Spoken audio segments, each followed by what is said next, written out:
વડોદરાના ઐતિહાસિક માંડવી દરવાજાના રિસ્ટોરેશનને લઈને વિવાદ વકર્યો છે।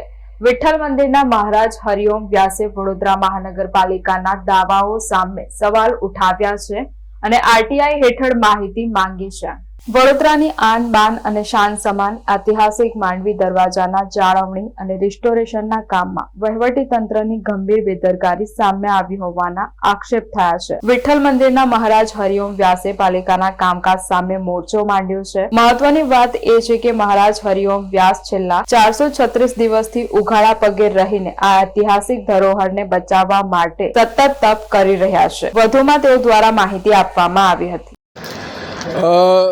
વિરાસતથી વિકાસ જે બજેટનું નામ આપવામાં આવ્યું છે વર્ષ 2026નું, એ ખરેખર એવું લાગે છે કે વિરાસતથી વિનાશ એવું લાગી રહ્યું છે। છેલ્લા 436 દિવસથી ખુલ્લા પગે તપ કરવું છે, એનો મુખ્ય ઉદ્દેશ એ છે કે વડોદરાના ઐતિહાસિક વારસાને ન્યાય મળે અને માંડવીનું કામ ઝડપથી શરૂ થાય। તો આજે 436મા દિવસે પણ ગ્રાઉન્ડ લેવલ પર માંડવીની કામગીરી ઝીરો છે અને મહાનગરપાલિકાના કમિશનર સતત કહે છે કે ટેકનિકલ કારણોને લીધે માંડવીનું કામ થઈ શકતું નથી।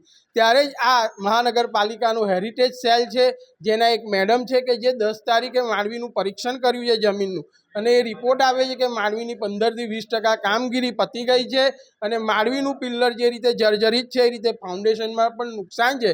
તો આજે જે મહાનગરની કમિશનરને જે વાતની ખબર નથી એની માહિતી જ્યારે હેરિટેજ સેલ આપી રહ્યું છે અને એમની વાતોમાં જે કોન્ટ્રાવર્સી થઈ રહી છે, તો આજે જે હેરિટેજનું કામ સવાની હેરિટેજને સોંપ્યું છે, હજી પણ કામગીરી થતી નથી।